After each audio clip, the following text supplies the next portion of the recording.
Hello all, welcome to my channel The Games Miniature Toys. We are going to unbox Hot Wheels Volvo XC40 Recharge Diecast vehicle. So let us bring in the package and see how does it look. This is how it looks. This is a Volvo XC40 Recharge, green color. Let us open the pack and see how does it look like.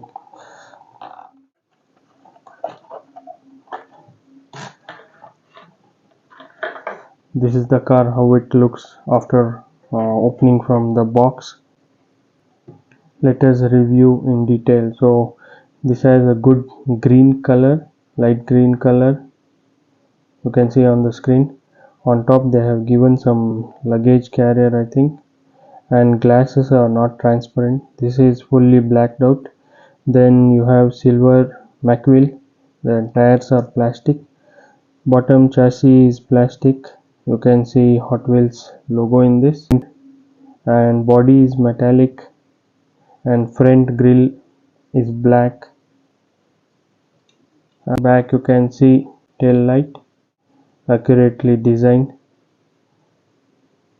very beautiful design. I like this very much. Thanks for watching my video.